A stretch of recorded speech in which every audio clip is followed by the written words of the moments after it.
BCI CSL is a series of real-time interactive public events that connect professional athletes and the fans all around the world. This event features unprecedented access to players that both are practical and spiritual in aspects and talks about life in the pros. We're happy to present this BCI Courtside Live via FB Live in partnership with Athletes in Action and using Blue Jeans Prime Time. I got stuck on that, being honest with you guys a few times, but it'll work. Trust us. Hey, guys, in paving a new lane for the sports ministry on the internet, and last year's Athletes in Action launched a new website, and it has already reached 1 million page views. That's a lot. The site offers insightful commentary while dealing with current issues that intersect faith, family, and life. Find out yourself at www.athletesinaction.org. Now, let's meet the participants, the reasons why we're here. This one man I'm a big fan of. I'm a fan of all these folks anyway. But Allen Houston, Assistant General Manager, New York Knicks, President of the Allen Houston Enterprises, a diversified media apparel firm, and a man of faith. Strong in family values, Allen lives his life with determination to apply his success as a professional athlete in helping others. And since the creation of 2001, the Allen Houston Legacy Foundation, he served thousands of participants in youth and mentoring and fatherhood and entrepreneurship. Allen is best known as a long-range shooter. I know that for a fact because I caught some of those jumpers. And Al, I'm still mad at you, okay? As one of the best all-time leading scorers, still top 11 in three-pointers made, and 4th all-time leading scorer for the New York Knicks when they were good. I'm going to say that one out there, when they were tough as nails. And also, he's still one of the best, well-respected gentlemen in the NBA. He and his wife, Tamara, are proud parents of 7 wonderful children. And then let's go down south. How about my man, Lanny Smith, the CEO and of Active Faith Sportswear, a faith-based sports apparel brand that he founded 5 years ago in 2012. He's a former NBA player as well, who spent time playing in the NBA, NBDL, NBA Development League, and overseas in China, Korea, and the Philippines. Lanny's vision for Active Faith has stretched out where you've had more than 100 athletes in Major League Basketball, MLB, basketball, football, wearing his gear in over 40 countries. He also has worked with the NBA in helping transition, which I'm a big fan of when you stop playing. So, fellas, welcome to BCI Courtside Live. And, man, let me ask you guys, who the heck is going to win this finals starting in 2 days? Talk to me, Al. We'll go. I wanted to hear what Lanny was going to say. You know, it's hard for me, because now everyone's healthy, and, can't really speak too much because I'm, as a member of the Knicks staff, not really privy to talk too much about it. But I do think it's going to be an amazing matchup. I think the speed of the game and the pace of the game is going to play a big factor. The Golden State, they've played at a pace relentlessly, and that's their style, that's their culture. There's so many weapons. They want to keep the ball moving, and they don't want it to stop. But when you have the greatness of individual players like LeBron and Kyrie, and even how Kevin Love's been playing, it's just really hard to count them out because in the playoffs in a 7-game series, it usually comes down to the greatness of individual players making plays, and so I hope that was a good enough diplomatic answer of saying. Who's the hotter team? Who's the hotter team before we go to Lanny? Who's the hotter team right now? I say Cleveland. Because of the way they've been shooting the ball. Because they've been inconsistent, in the way they shot the three. But it seems like now they're playing with such confidence and rhythm at the right time. But if they don't, I think this is going to be a series of who makes shots, quite honestly. That's really, I think, what it might come down to. Who's going to make shots? Hey, Lanny, talk to us. Who you got in this series, man? Yeah, I'm gonna try to take my personal bias, away from my answer. Obviously, with Steph, Steph Curry is one of my partners in active faith, and has been a big reason for us being able to have the platform that we've had in the NBA with letting people know about active faith and what it means and what it stands for. But I'm picking Golden State in 7. Oh, give me the why. You got to give us the why. You know what? Both teams are healthy, which is going to be great for the fans to be able to watch, two teams of their caliber go head to head at full strength. Um, but I think that with Steph back playing, at the level that he's playing at, and the addition of Kevin Durant, I just think that just takes them to a different level. You saw times last year where Steph was off; they were guarding Clay pretty well, as well as Draymond, and they didn't have that other guy that could take over the game. And I think, during this series, it's already hard enough to count on all three of those guys who were three of the best shooters in the NBA being off on the same night. But if you do have a situation where two of them maybe aren't hitting, you've got a guy in Kevin Durant who can literally take over a game by himself. So that's what I'm going with. I think it's going to be a close series. I think it's going to go 7 games, but I'm picking Golden State to win it. Yeah, 7. I'm gonna go with it. I'm gonna go with Cleveland. I'm an East Coast guy. I'm living in Phoenix. Go figure. But I'm going with that East Coast bias, and I think that Cleveland is a hot team. I think mentally, believe it or not, I'm gonna go with LeBron having a mental advantage over Durant from that series that they played 4 years ago. Now everybody can beat up on that point because Durant has thus been an MVP since that time. But I'm just going to go with LeBron. I think he's got that Barry Bonds home run swing. You know, when a home run hitter is locked and loaded and he's just knocking it out the box. I just think that he's in a home run swing. Now, everything I'm saying, it could be a point and counterpoint, and that's what's going to make this, I think, a classic.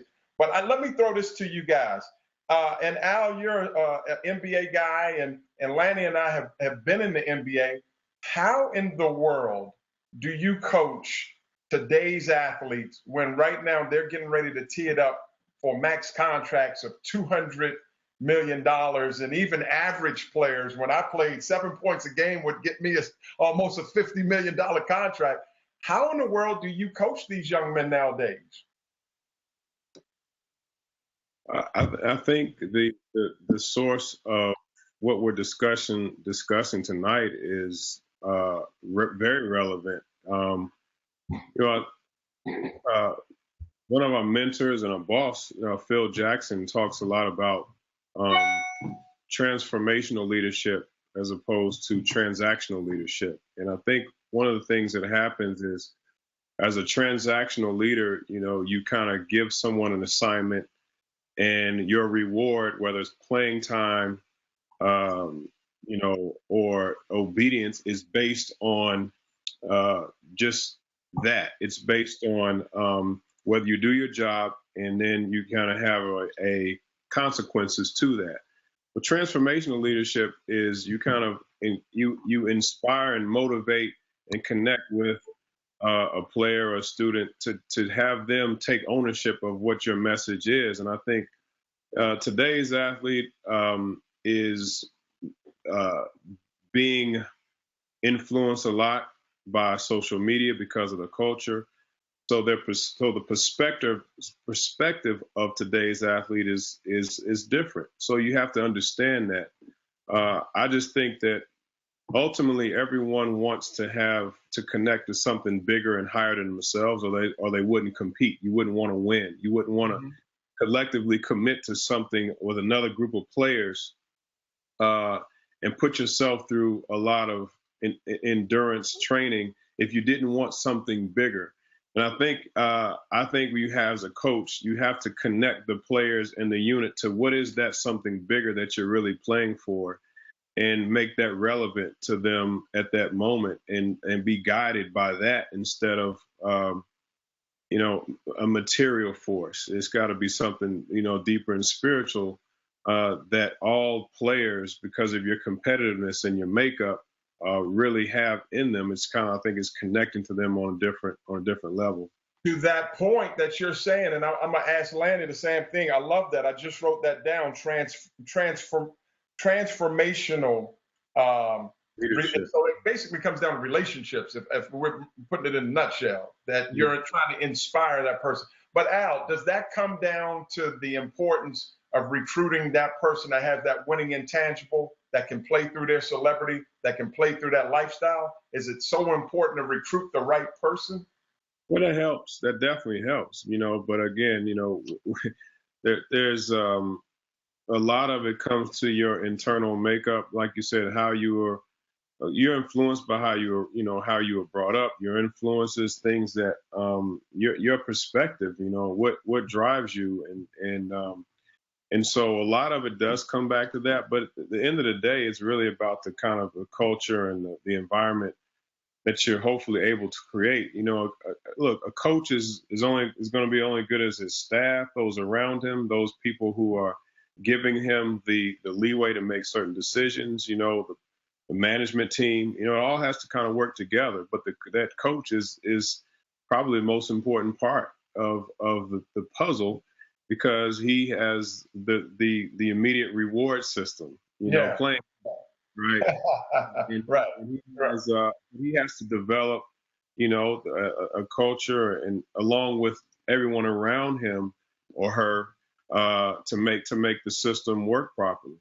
Hey, Lanny, you're 32, so you're a young man not far removed from the game. Al and I have been out for a while now. What would you say, man, when you're talking to these young people? How the heck do you coach big money players? How do you inspire that excellence that Al was talking about? Well, to piggyback a little bit on what Alan was saying, I think some of it is kind of what are you made of, and what kind of person you're actually coaching. You know what I mean?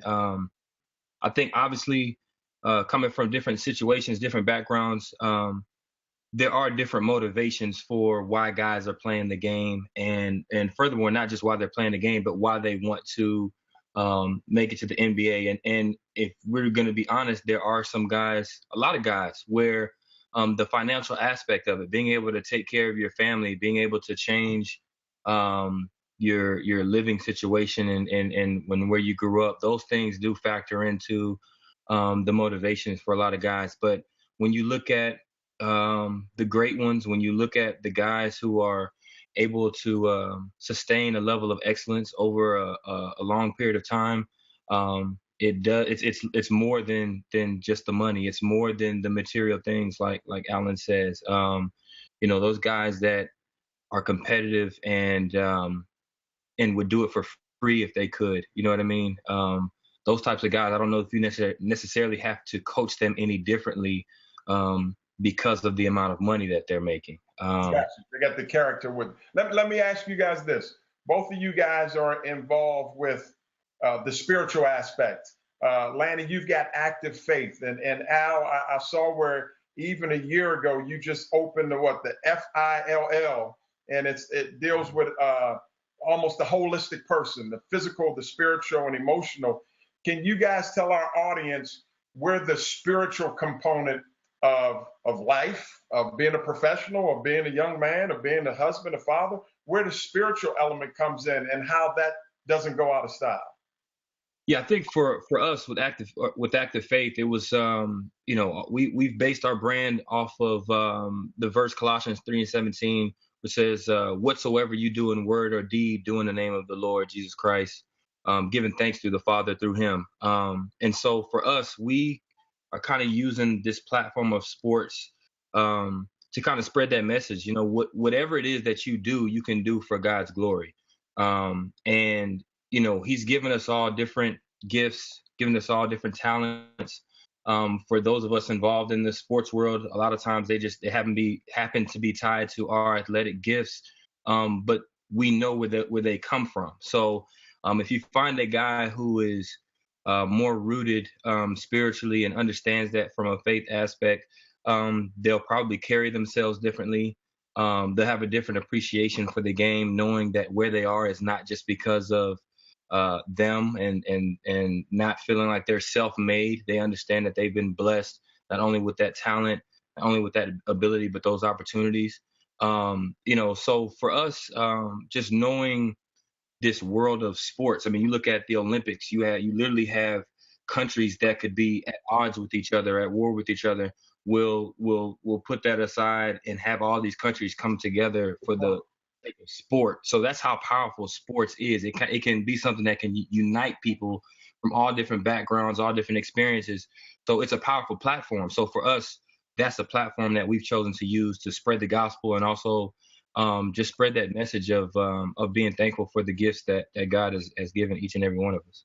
Al, you've walked it for a long time, unashamedly. How have you been able to pull it off? Well, I think Lanny said it.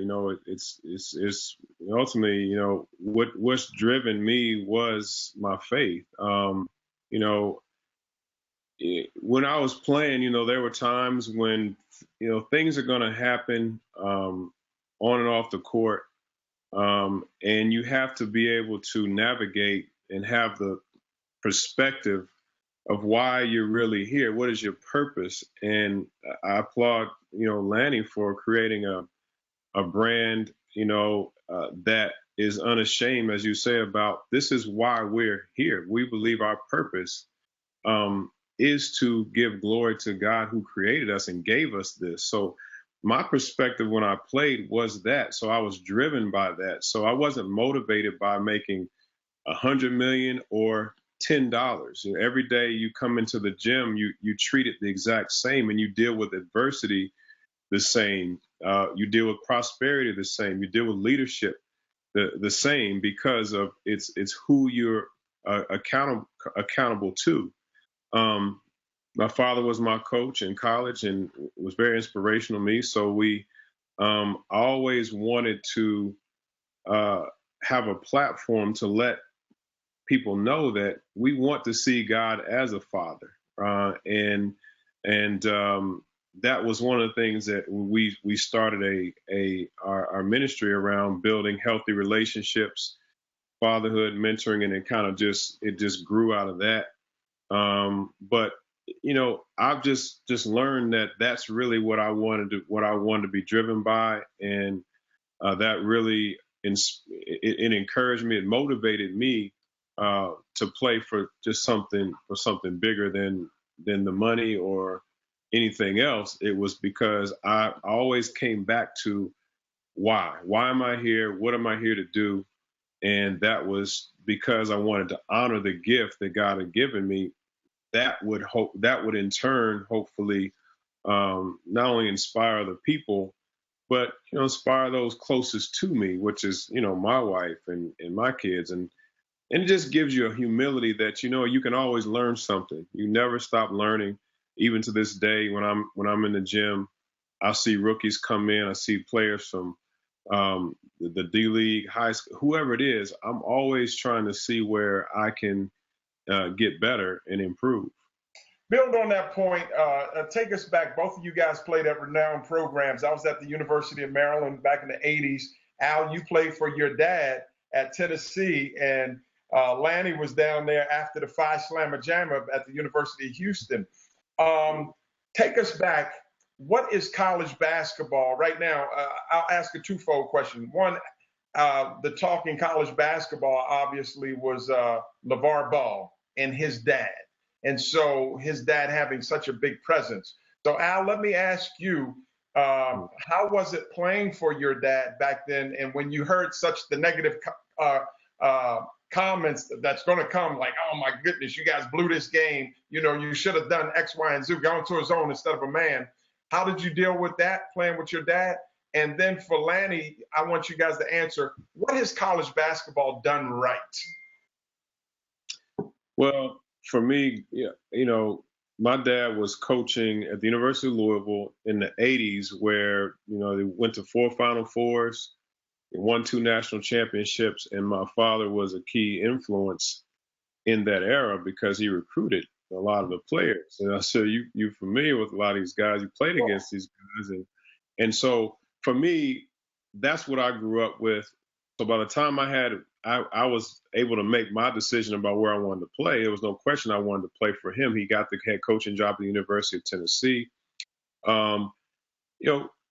college players now, we didn't have to deal again with a lot of the social media. Um, you know, the culture was different in terms of, you know, I played 4 years. Even Right. Shaq, Shaquille O'Neal, Penny Hardaway, they both played, Grant 3 years, Hill. all match. All the top players played, longer than two years for the most part. So we didn't come into the college basketball with the expectation after our first year to be gone. We came with the expectation that we were going to try to make the most out of this college career. I think it helped our perspective, or helped a maturity level. But I asked my father just recently. It's funny. I asked him. I said, you know, if we were operating in today's time, would I have stayed for 4 years? And we both agreed that I probably would not have. Yeah. Because it was a different. It's just different. And so physically, I probably would have been, or skill wise, maybe talent wise, I probably would have been ready to leave maybe after my sophomore year. But I've talked to a lot of even current NBA players and even college athletes, and I think we all agree that from a maturity standpoint and learning to grow as an adult and as a young man or young woman, that experience certainly helps you, because think about it, the more you experience something, the better you're going to become at it, right? So the more you experience making decisions, Yeah. having independence, learning to be coached, learning to be on time, learning about what real life is, how it's going to operate, the more you do that, the more experience you have at it. So if you only operate in that for 4 or 5 months, then you come into this new world of everything's coming at you so fast, money, decisions you got to make about agents, cars, family. Yeah. So that's the difference, is the time that you have to make those real life decisions. Wow. Lanny, what's your take on that? What's college basketball doing right? What's it doing right? Yeah, sure. Um, I think obviously enabling these guys to have the opportunity for a college education is something that is invaluable. Um, Obviously times have changed now with a lot of these guys, especially the top guys, looking to be one and done. And I guess my view on that is most students, that are not athletes, they're going to school to learn a particular trade or be educated so that they can then go on to a career that's involved with what they studied. And for these guys, if they have that opportunity early on, I think I think it's good for them to be able to step into that earlier. I mean, hey, if would you rather be 19 learning from the best basketball players in the world, or 19 still in college? So I see some pluses both ways. A good friend of mine, TJ Ford, just completed his degree at the Yeah, I University saw that of article. Yes. and did that, and I told him I was so proud of him. But that just, to me, that kind of lets you know that if you are one of those guys, you can leave and go and pursue your dream, your NBA dream. But school doesn't necessarily close. You can still go back and get that education. And so I think that just really that whole thing just varies on what your situation is. I remember having that talk with Coach John Lucas here in Houston, and some guys after my sophomore and junior year on what I wanted to do, and I decided to stay in school, and broke my foot going into my senior year. Had 3 surgeries on it, and kind of derailed that path that I was on. Still ended up going to the D League and working my way up, but I'd be lying if I say there wasn't times where I look back and said if I could do it all over again, what would I would have done something differently. I probably would have left.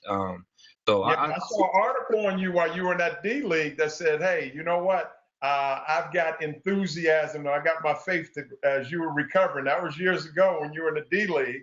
yes, And sir. you said that perspective was going to help you overcome that, what was that, knee injury, that knee scope that you had. Yeah. So in college it was the foot going into the senior year. Broke my foot, had 3 surgeries on it. The doctors told me then I would never play basketball again, and so I went from this high of feeling like the next step in my journey was going to be for me to get to this dream of the NBA, to being told I never played basketball again. And so that was crushing. Went through a period of depression and all those different types of things. And I was blessed, man. I had a praying mom, and I was actually able to return to the court and work my way back up through the D League, which is, I'm so grateful for the D League, because it gave me that opportunity to still reach my dream afterwards. But through that adversity, through those storms, and being able to make it through it, it did do something to my faith. My mom used to always tell me, if God has something for you, it's going to be there for you, regardless of what anybody has to say or regardless of what you go through. And so making it through that experience, man, it did something to me personally that allowed me to, I guess, respond and react to adversity differently after that. So, yeah. I like that one. We'll hold that point. We're going to go to a fan now that's been waiting, a young man. We're going to bring in Devontae Foster. He's currently a junior at City High School in Iowa City, and he was born and raised in Chi-Town, Chicago, but recently moved out to Iowa City to better focus on education and make a better life for himself and his family.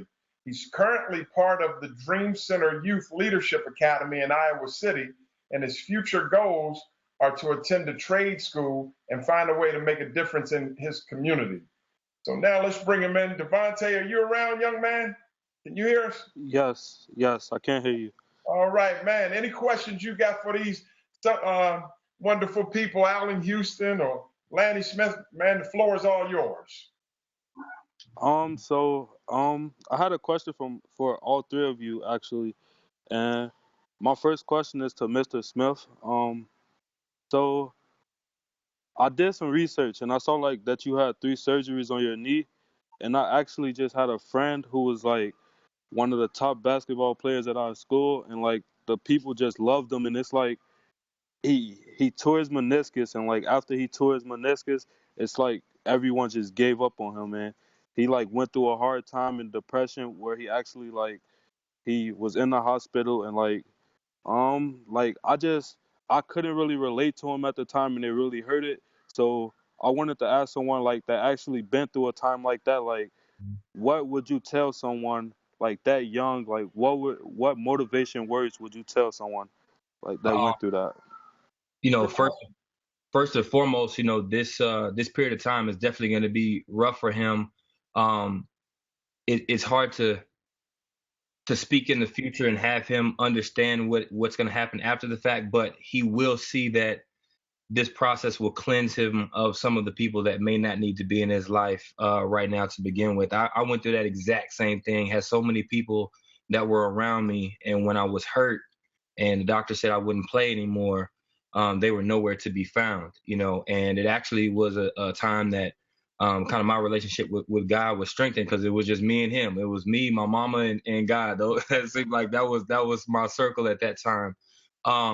But the other thing I would tell him, and I tell this to guys even that are healthy, that have not experienced an injury or anything like that, is try to find your identity in something else other than basketball or the sport that you play. I think we get so trapped into, we're a basketball player, we're a football player, whatever it is, and we have no identity outside of that. Starts when we're young. We're normally, one of the best on the court or on the field, and we start to tie our identity, our self-esteem, our confidence, just everything is tied to what we do on the court or what we do on the field. But then what happens? One day that court and that field is going to be taken away, whether it happens prematurely because of injury, whether it happens because you get old and the teams don't want to sign you anymore, whatever it is, that day is going to come where the court won't be there and the field won't be there. And then the question you have to face is, without those things, who are you? Right. And a lot of us struggle with that. Who am I without this basketball? And so my advice to him would be, during this time, try to strengthen his relationship and his communication with God, because that's where he's going to find his peace. And two, try to find his identity outside of the game of basketball, man, because that I think that's one of the biggest things that cripples us, and we fall into that depression when things like this happen, when the game is taken away. Al, you want to add anything on that? Thank you. Yeah. No. I would I would just tell him, Devontae, like, not to just copy what Lanny said, but sometimes when these things happen, you do find a part of yourself that reveals itself that becomes even a more of a gift and a blessing. And, there's probably something that this young man has inside him that he may not have explored or really touched, got in touch with, that's going to serve him well down the line, writing, whatever that is. And so, that's something that I would also say. And again, only our connection with God can truly help us truly understand where we're going. It's like a navigation system when you're driving. That navigation system is going to point you in a direction, but if you lose that connection, you're kind of like wandering. You're going to be drifting and maybe make some turns. You're not sure. So I would just tell them to stay connected to God and in that communication, and just really seek within some things that he, like you said, who he is, and things that may be revealing in himself that may not. I mean, I remember I had to cut my career. People say got cut short because of a knee injury. Very, and I was just had a lot of questions, and sometimes it's just a matter of being patient and going through it until other things are revealed, and time really truly will reveal those things. Good point. Hey, Devontae, I see you got a fan club out there, baby, in the summertime. You got another question? They're trying to get on. They're trying to get on too, I think. They're trying to get on with you too. You got another question? I see you, homie. So, my next question was to Mr. Houston, and I wanted to know, like, every NBA player, every former NBA player, they always had like that Jordan moment. And I'm a Bulls fan, and I'm a big Michael Jordan fan. So I just want to ask him, like, did he ever have an encounter with Michael Jordan, or did he ever have that Jordan moment? Good question. When you say Jordan moment, do you mean a moment where you felt like Jordan, or do you have a moment when you faced Michael Jordan? I think everybody has. Fortunately, playing for the Knicks, there was always this thing about playing the Bulls, and I kind of came after the most intense part of that rivalry, where John Starks and Patrick, and then when he had his battle with Reggie, and so I kind of came after, but I still got to really see the greatness of not just Michael, but it just his competitiveness.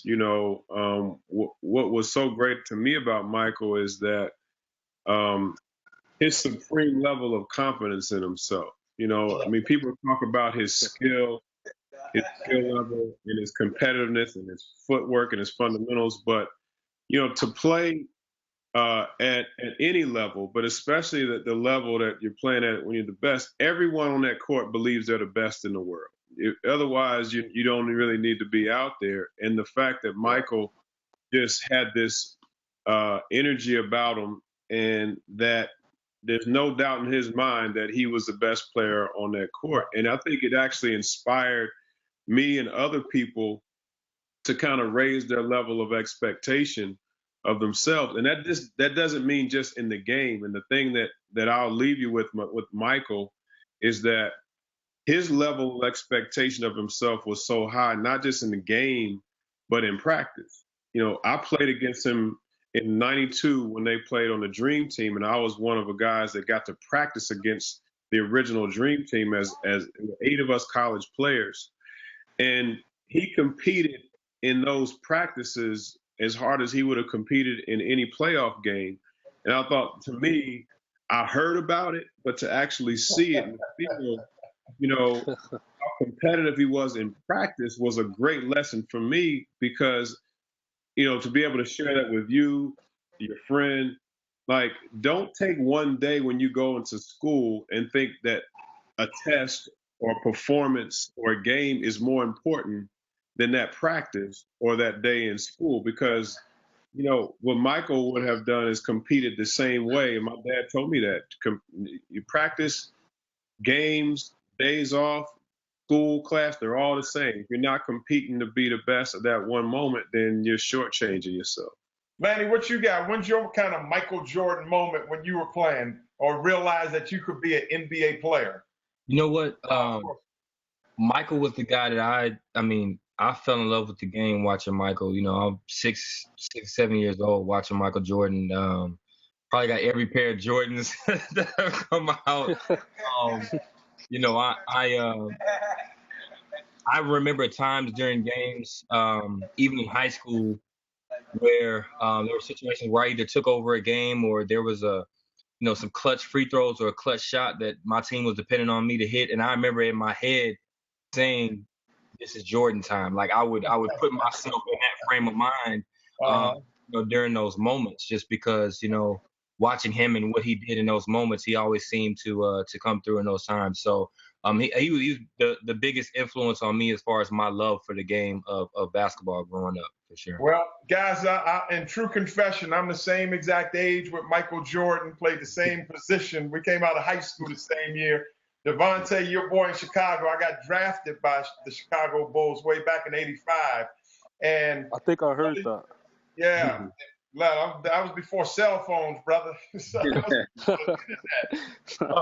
And the interesting thing, to Al's point, Michael Jordan's success matched his intensity. I've never seen anybody more intense or more focused. And so I'm not surprised that he is arguably the greatest in the history, because I didn't have it. I could only do my best and try to play hard, but it was so imbalanced. It was so imbalanced that his success as a 10-time champion, 10 times, leading scorer, it just matched the drive that he had, just like Al talked about. Hey, man, give us one more question before we let you go in that good sunshine out there in Iowa City. All right, my last question is so every time I turn to Sports Center or Inside the NBA with Kenny and Shaq and all of those guys, it's the the question about AAU always come up. Is AAU ruining the young youth players? And I just want to hear what do you guys think about that? Great question. What do you guys think about AAU? Great question. Al, let's let you start on that one, being an NBA official. What's your perspective on that? Great question, Devontae. It's a great question. I will say it. I will say the framework from which they're probably saying that, and I've heard it, is that when you play on a team, and we played in high school, so we played on a high school team. That was your team for that period of time. That was were your teammates. That was your coach. That was your school, and you wanted to compete and beat every other school. AAU was kind of starting to grow when I was in high school, but what happens when you're on a team, you get up in the morning, you practice 5 days a week with those guys, you compete with those guys, you commit to that team. And when the coach tells you, you're messing up and you might have to sit the fourth quarter, you just grin and bear it. And it gives you build character, because you just have to grin and bear it, and you have to learn how to be coached. What I think Charles and Kenny and people are saying in that is, in AAU basketball, those things aren't as important. You can play on different teams. If you don't like your situation, you can go play on another team. Your coach usually will not coach you as hard and teach you those lessons, because he will be worried that you'll go play on another team, and you might. That coach might have about 5 to 10 other people who are giving him or her insight on the game that really doesn't matter to how successful you're going to be. It really comes down to how you develop as a player. And you don't just develop as a player with your skill. You develop being mentally tough. You develop by channeling your emotions and dealing with adversity. You develop spiritually. right? Because you have something, some values and things that you hold, some principles you live by. So all those are part of your development, not just playing the physical part of the game. And so I think there is value in AAU because at the end of the day, when we played, we wanted to play against the best players that were out there. Mhm. And what AAU does is it allows you to go out there and showcase yourself and play against the best players out there. What it doesn't do, as well as the other way of playing basketball, is it doesn't allow you to fight through being coached, playing and problem solve with your teammates and get through it and say, we're going to go out and beat that team no matter what. I don't want to play on another team. I want to beat that team. And so just those type of mentality is kind of what I think most people are referring to when they talk about AAU. I don't know if that makes sense. Yeah. Lanny, I'm going to give you the last word on this one. Yeah. I see one of the things that Charles on Inside the NBA has brought about the AAU culture is when he's seeing these opposing players. He feels like they're too friendly with each other. They're hugging and dapping up and all these different things. Yeah. Before after the game, and he was saying in his era that didn't happen. And I think where that comes from is, hey, I mean, because I grew up in the AAU culture, and so when you're going to 5 different All-American camps, or you're traveling across the country playing against the best of the best, and you're seeing the same guys throughout the summer, a lot of times you end up developing friendships with these guys, when you're in the 8th, 9th, 10th grade. And because these are the best of the best, you end up having situations where, some of those guys are all coming into the league at the same time, and they're familiar with each other. Their first time seeing each other isn't after they get drafted; it's in the 8th, 9th, 10th grade, and so there is a different rapport with each other, even when they come on the court. I think sometimes that gets confused as them not being as competitive, which I don't necessarily agree that that's the case, because I think once those guys step in between the lines, they still want to win, and the whole friendship thing goes out the window. I honestly think the problem with AAU comes from the business side of it, which is where, the shoe companies' involvement, they're all looking for that next Michael Jordan, LeBron James, whoever the case may be. And so you are showered with the best. You're getting all the shoes. You're traveling, better than, than some college team. You're staying in the best hotel. So I think some of the issue may be where some of these guys are almost treated as if they have already made it. They're treated as NBA players before they've already made it. And sometimes that can affect certain guys' egos, their work ethic, how they carry themselves before they actually even make it, because they're being treated that way. So, hey, guys, before we let Devontae go, and we sure appreciate you hanging out with us, young fella. Al, Appreciate you too. Give him a bullet point from Pat Riley, your dad, Patrick Ewing. I want each of us to give him a bullet point before he hits the road. What's some of the best advice you heard?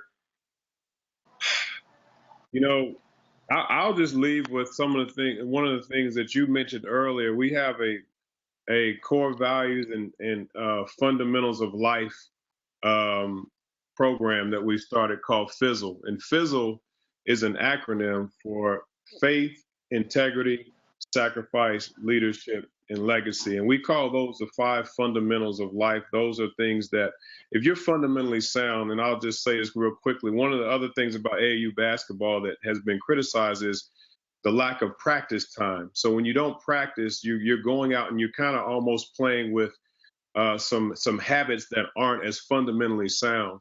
And so my father would always say that you got to be fundamentally sound, not just on the court, but off the court. And those fundamentals of life are faith.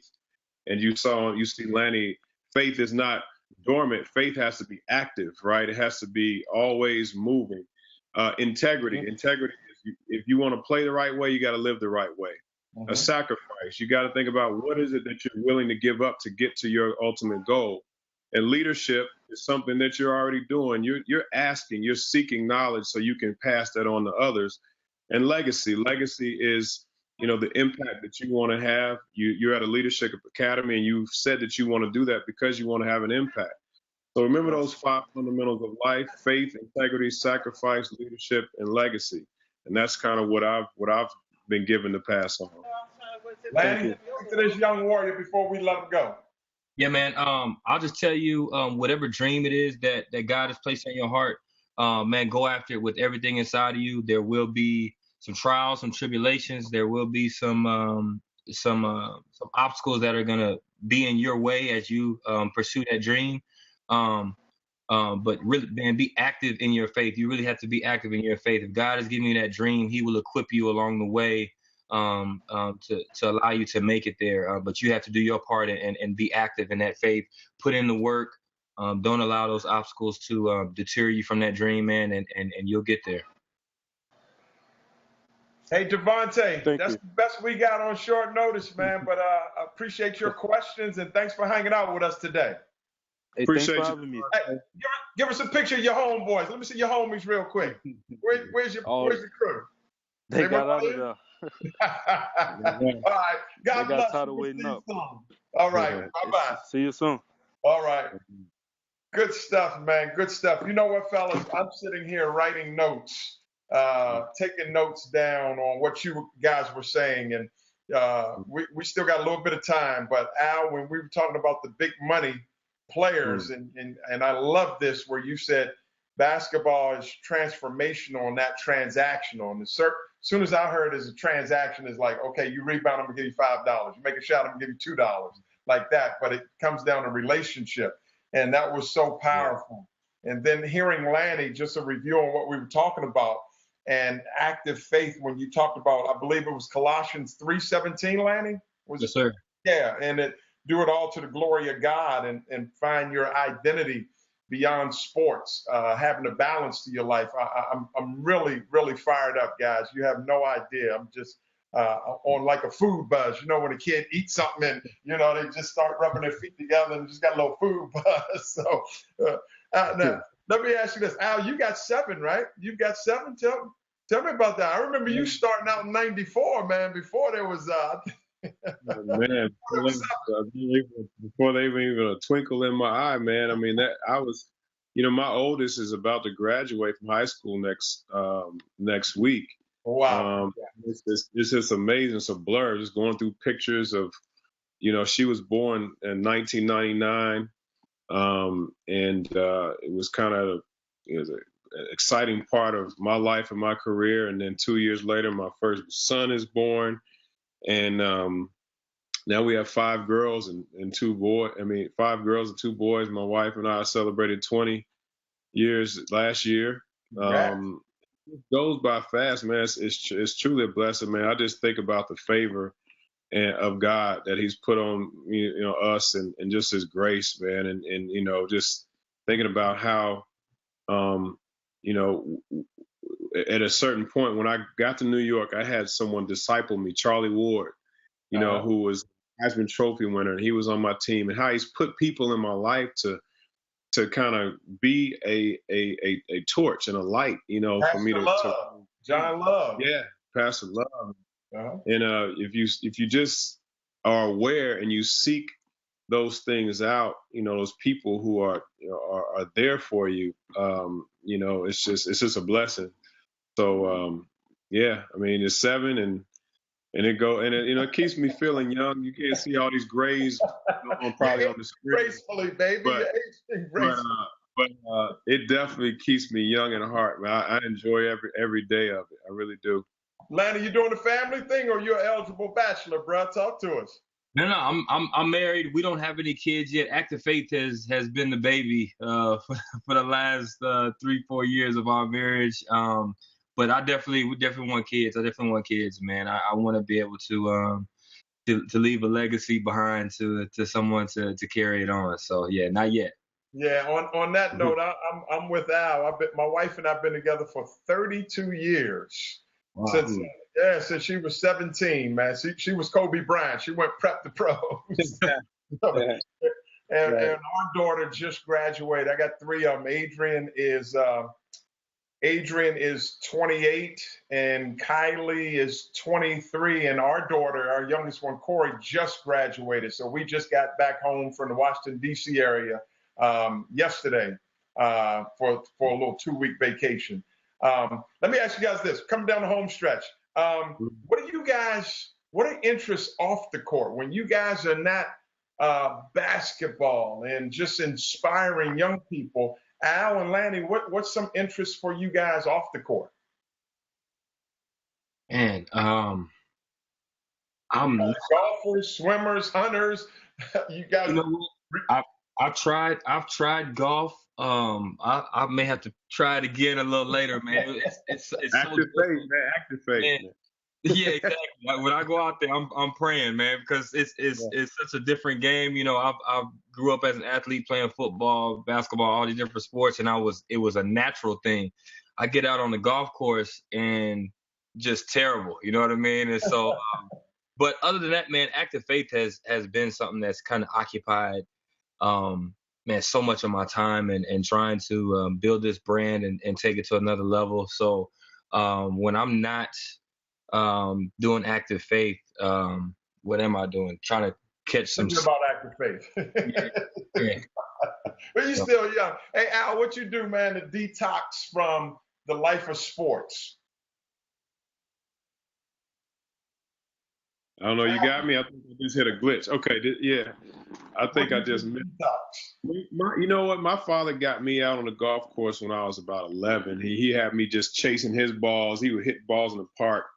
And then finally, I'm like, man, I just got to go out in a golf cart or something. So eventually, I really enjoyed it. Of course, I don't have as much time to play now, but I've always enjoyed golf. It's just been a hobby, you know. Me and my dad, again, just stay connected through it. I think it's a great sport to kind of keep you. It can test your patience. It can test your. Don't lie. You're talking to Christians now. Don't lie. Test your language and all that stuff.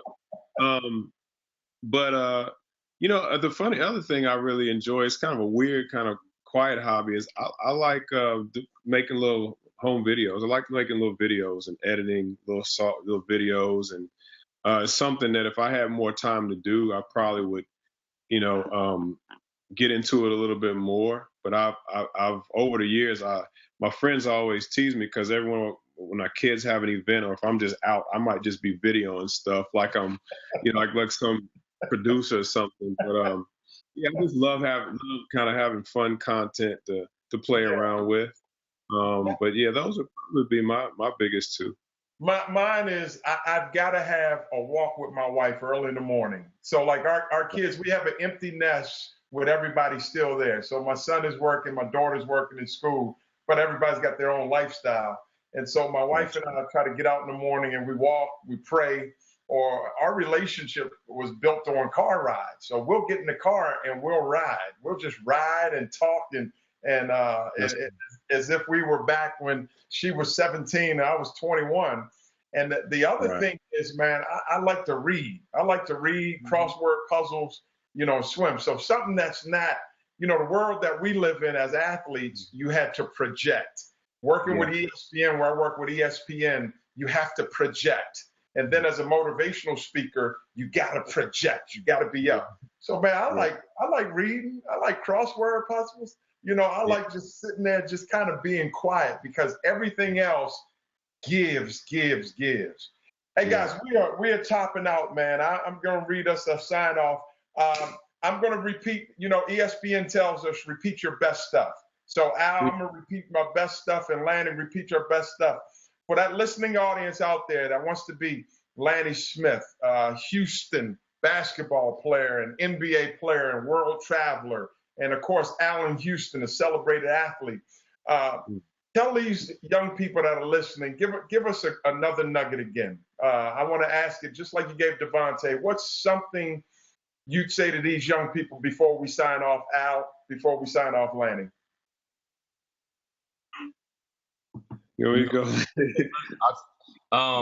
For me, it's something that I share with a lot of guys often. It's that God can bless you with a bigger dream than you have for yourself. That's something that I learned just through my experiences. I thought that the NBA and trying to become an NBA player was the pinnacle of my life, that was going to be the biggest thing that I ever could accomplish. And when that dream was taken away, and just being lost, not knowing what to do next, and then seeing how he's blessed my life and blessed me with this second dream, has just been incredible. And it's something that's bigger than myself. You know what I mean? It's something that is impacting people all over the world. And so, just knowing, trust your dream, to God, man. He can give you a dream that's bigger than the one that you have for yourself. And that trusting part is honestly, that's the hardest part, because it was hard to know that the NBA was no longer going to be there for me. You know what I mean? I was actually angry with God for a moment, wondering how he could bless me and allow me to make it to this point, and then when I get there, have it taken all away again. That was tough for me. But trusting when you don't understand, is the hardest thing, but it often ends up being the most rewarding thing, because once you get on the other end of that, man, God can show you so many things that you didn't even see before. So that's what I've learned. That's what I would like to share with whoever's listening.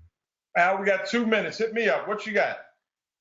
We had a theme with our D League team this year I thought was pretty cool. One was be receptive, and I think Lanny touched on it. You have something that you really want to do.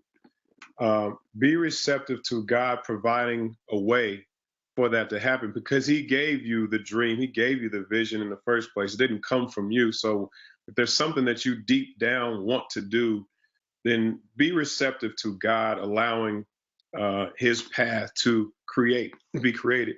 The other one was, we had 2 more. The other one was no excuses.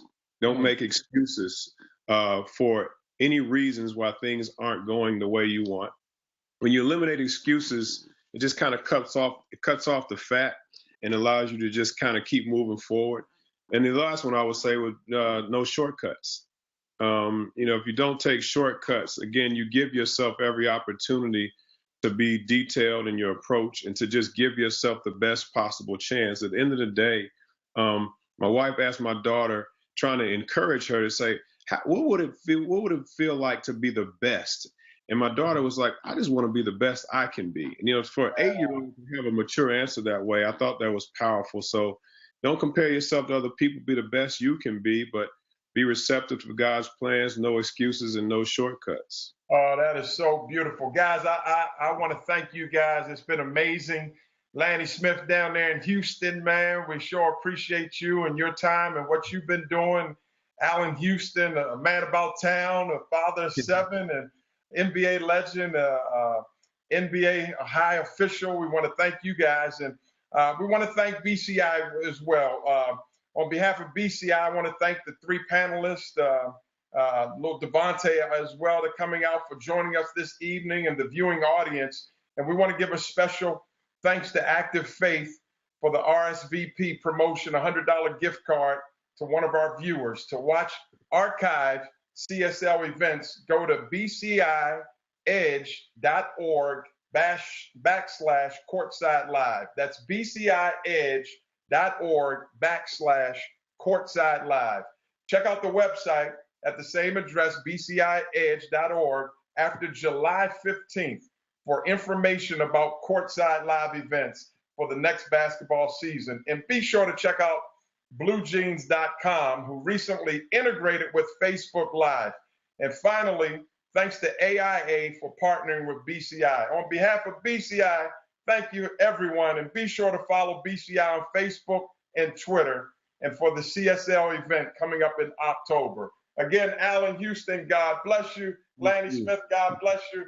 And I've been able to just guide this thing. I'm Adrian Branch. See you on the next one.